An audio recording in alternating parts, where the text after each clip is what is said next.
Sa mga nagkasabing laging talo yung ating kababayan dito sa Japan, ayan boss, panoorin po kung paano winasak ang ating kababayan itong Japanese champion mga bossing.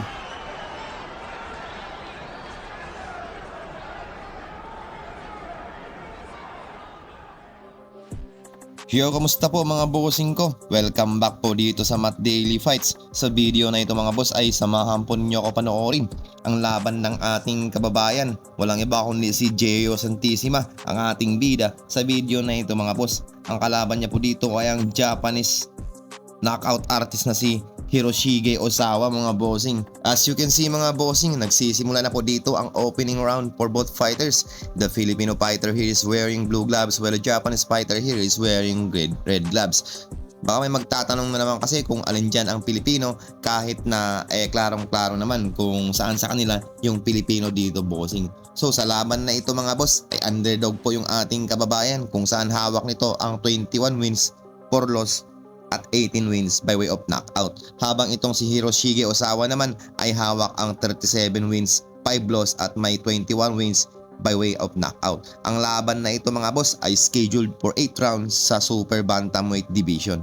Hindi po basta-basta ang nakatapat ng ating kababayan ngayon, sapagkat ay marami na po itong world class na fighter ang kanyang nakalaban. Kabilang dyan ang former world champion na si Oscar Valdez at ang veteranong fighter si Julio Cortez mga bossing. Okay, going back to the fight, we still have 1 minute and 33 seconds left dito sa opening round. Kalmado at titingnan natin mga bossing kung ano ang makakanapan dito sa opening round na to mga boss. As you can see, lamang yung ating kababayan pagdating sa reach and height mga boss. And I hope makagamit niya yan dito sa bakbakan na to mga boss, sapagkat ay hindi po basta-basta itong si Hiroshige Osawa mga bossing. Halos pareho po sila ng design ng kanilang mga trunks mga bossing. Okay, pamatay dito yung yung right hand ng ating kababayan. Good job. Another job coming from the Japanese fighter. Napapatras itong ating kababayan. Pareho po silang may lakas mga bossing. So sooner or later makakakita po tayo ng babagsak. May babagsak talaga sa kanilang dalawang mga bossing. Okay, let's left straight ang binitawan ng ating kababayan. Pero may ganti itong Japanese fighter. Okay, let's go. Good straight to the body, right hand to the body. Kumanti yung Japanese. Mahusay talaga mga boss. Sa tuwing pumupuntos itong ating kababayan may ganti itong Japanese. Hindi niya hinahayaan na mapuruhan siya ng ating kababayan mga boss. Okay. Ang lakas nun mga boss, kung tinamaan lang yun, wala. Delikado yun. We still have 6 seconds left dito sa opening round na to mga boss.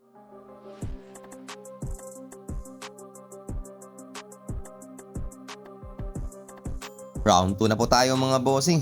Huwag po kayong kukurap. At pareho pong may lakas itong boksingero na nakikita natin ngayon.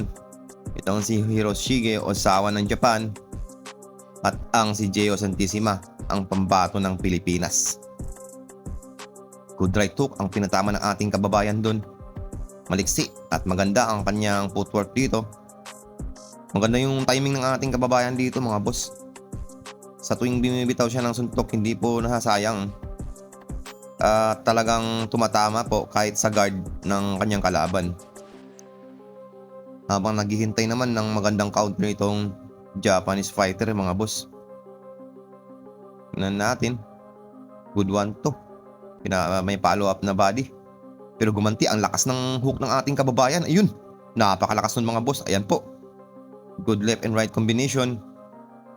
That was a good wild punch coming from the Filipino fighter Gio Santissima. Nagpapakawala ng mga solidong punches dito sa round na to mga boss. Lamang po siya sa binitawang suntok at sa mga landed punches dito mga bossing. Ang lakas ng binitawan ng ating kababayan sa palitan na yun mga boss. Napaka-solid. Ito po, inside fighting for both fighters. What a good uppercut coming from the Filipino fighter at nayanig po ang ulo nitong Japanese doon. Kitang-kita mga boss kung gaano kalakas yung uppercut na yun. Pero may tibay mga boss. Pero kung lagi ang tinatamaan, hindi yan magtatagal at mga sabi nating bibigay talaga yan mga bossing ko. Good counter. Matapang din itong Japanese. Pareho po silang hindi humatras at naghihintay ng magandang counter. Good job. Kumanti yung ating kababayan ng 1-2. Naipit po sa lona. With a good left hook coming from the Filipino fighter, sabay atras. Ang ganda ng kanyang lateral movement. Another left na naman ang pinatama ng ating kababayan. Hindi pa po natin nakita na lumapag itong kanyang kanan.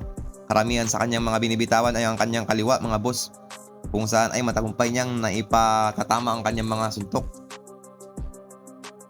Good inside fighting. What a good clinch para ma-neutralize ang action or yung movement. One of the best techniques sa boxing. Ayun na naman mga boss. Nayayanig po itong Japanese fighter dito sa round 2. Napapayakap po dito sa ating kababayan. Talagang hindi pa patalo mga boss.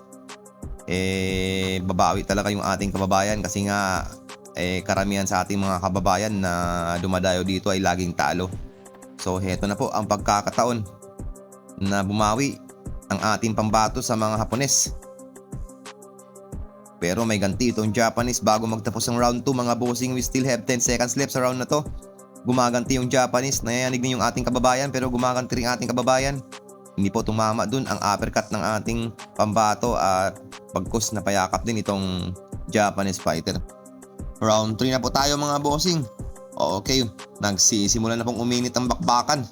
Dun sa round 2 ang dami pong binitawang wild punches and left and right combination yung ating kababayan, kung saan ay matagumpay niya pong naipalapag ang kanyang mga kombinasyon nung round na yun mga boss. Okay, let's see kung kaya niya bang tapusin ang laban dito sa round 3. Yun, bumagsak nga mga bossing. What a good 1-2 ang pinatama ng ating kababayan mga boss. Yun ang sinasabi ko, wag po kayong kukurap. Pareho po silang may lakas. At nangako po yung ating kababayan na ipaghiganti niya yung ating mga ibang boksingero na natalo dito sa bansang Japan mga boss. Ayan po, nagpapaulan ng mga follow-ups yung ating kababayan pero maganda yung head movement nitong Japanese kaya hindi napupuruhan.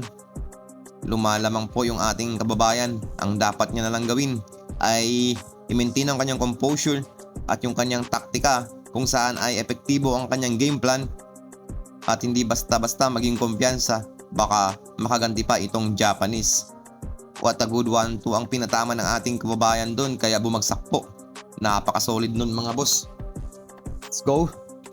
1 minute and 43 seconds dito sa third round.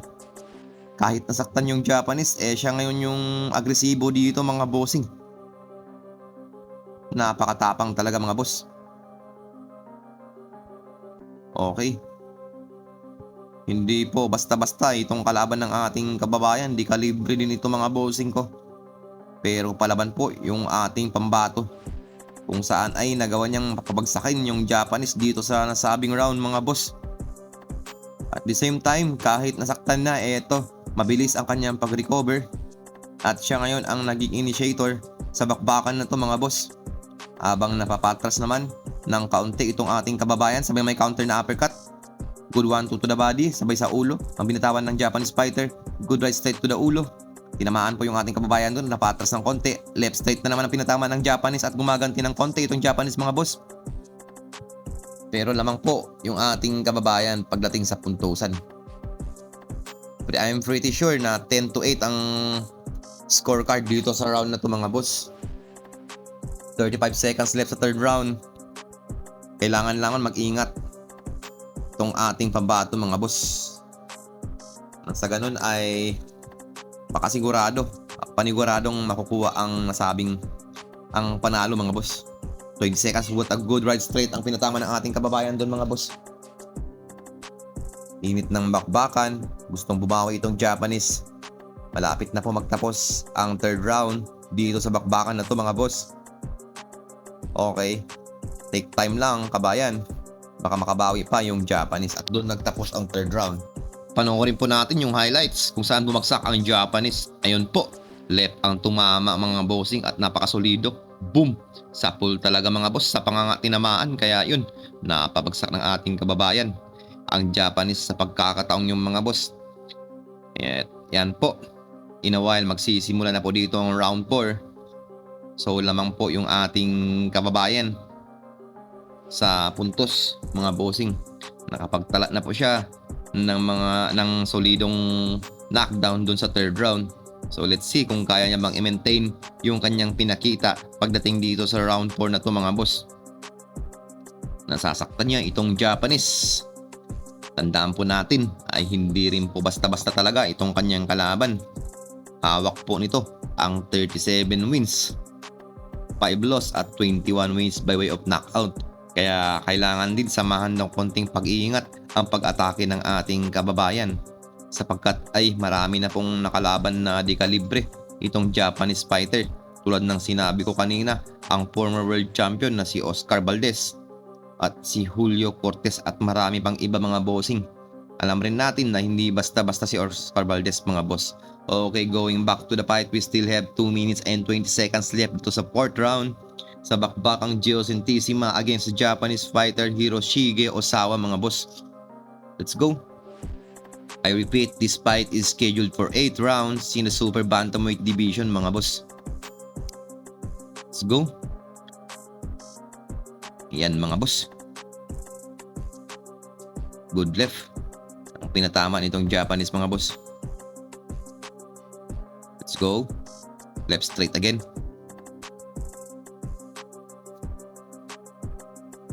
Yan mga boss. Napapayakap ng konti yung ating kabayan mga boss. Kalmado at naghahanap muli ng tamang counter. Ang maganda dito kay Giosintissima sa laban na to ay pinipili niya yung kanyang mga kombinasyon at hindi nasasayang mga boss. Maganda yung kanyang timing sa pagkakataong ito mga boss.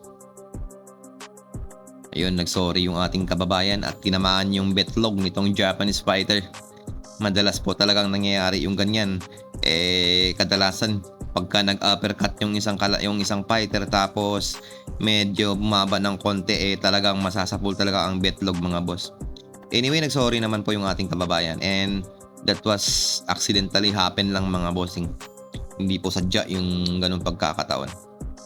Let's go at binibigyan ng time. Ayun. Pero parang hindi naman betlog mga boss. Sa taas yun ng belt tinamaan mga boss. Unless na lang nagdrama itong Japanese fighter.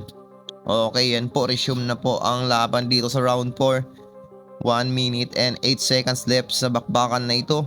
Sa 4th round. Sinusubukan ng ating kababayan na sapulin itong katawan ng Japanese. As you can see kanina sa replay, medyo mataas naman yung suntok ng ating kababayan. Ayun po, nasapul ulit ang Japanese at naiipit na sa lona. Ang ganda ng palitan doon mga boss. Buti na lang hindi nagkatamaan mga boss. Saludo rin sa jab ng Japanese. What a good counter. Left and ang daming left. Malang magnipiko magsayo ang left na yun mga boss. Yung sunod-sunod na left hooks. Napakaganda ng binitawan ng ating kababayan doon sa palitan na yun mga boss. Okay mga boss. 25 seconds left dito sa round na to at nagkayakapan ng konti. Lumalamang pa rin yung ating kababayan sa laban na to. Another left. Left na naman mga boss. Napakasolido ng left ng ating kababayan sa laban na to. May ganti yung Japanese pero hindi solido. Maganda yung kanyang jab. Hindi siya makapag-set up ng maayos sapagkat ay umaatas yung ating kababayan. Let's go mga boss. Round 5 na po tayo mga bossing. Sana hindi na paabutin ng ating kababayan ang laban na ito sa sukdulang rounds nang sa ganon ay paniguradong makuha ang panalo mga boss. Tingnan natin. At maganda pa rin po ang composure ng ating kababayan dito sa round na to. Yung Japanese naman ay kahit na bumagsak patuloy po na pinapakita niya yung kanyang tapang. Excuse me, pagdating sa round na to. Ang maganda naman yung counter ng ating kababayan at napakalakas din ng binibitawang kamao, ang binibitawang suntok nitong ating pambato mga boss. 2 minutes and 16 seconds dito sa round 5. Ang ganda ng 1-2 dun na pinatama ng Japanese fighter. At napaklinch yung ating kababayan sa pagkakataon na yun mga boss. Okay, let's go. Yun po. Kalmado. Sabay atras. Gusto talagang bumawi itong Japanese mga boss. Alam niya na medyo dehado siya pagdating sa scorecards. Bagamat ay lamang siya sa home court advantage. Pero kitang-kita naman na lumalamang na yung ating kababayan mga boss. Good right, another right ang pinatama ng ating kababayan. Gumanti yung Japanese pero sumundot lang ng jab. 1 minute and 33 seconds. Sa 5th round mga bossing ko. What a good right ang pinatama ng ating kababayan dun. Nagkapalitan ng suntok. Ayun, sa ulo tinamaan mga boss. Let's go. Ayan, nagpapaulan na ng kombinasyon yung ating kababayan mga boss. Nasaktan niya po yung Japanese dun mga boss. Tingnan natin dito mga bossing ko. Gumanti yung Japanese ng suntok to the body. Ayun, may counter, napakalakas. Bumagsak po yung Japanese. Tinamaan ng counter ng ating kababayan. At yun, kumaway na ang referee. Panalo po yung ating kababayan via TKO sa 5th round mga bossing. Napakaganda ng performance ng ating kababayan sa laban na to mga boss. Hindi po basta-basta ang kanyang kalaban. At saludo po sapagkat ay matapang niyang hinarap at tinalo itong di kalibreng Japanese fighter na to mga boss. Napakalakas ng counter ng ating kababayan. Yung pagkakamali ng Japanese patuloy ang kanyang pagsugod kahit na lagi siyang tinatamaan ng mga counter mga bossing. Yun na, congratulations po dito sa ating kababayan mga boss. At panalo po siya dito. Ayan po, napakalakas ng counter na yun. Heto po yung highlights kung saan bumagsak ang Japanese. Let's go. Ayun napakalakas ng left counter na binitawan ng ating kababayan. Boom! Wasak. Nasaktan talaga mga boss, napakalakas Isa pa, boom! At hindi na nakabangon mga boss. Congratulations dito sa ating kababayan. Anyway, hanggang dito lang muna tayo mga boss. See you sa next pa nating mga videos.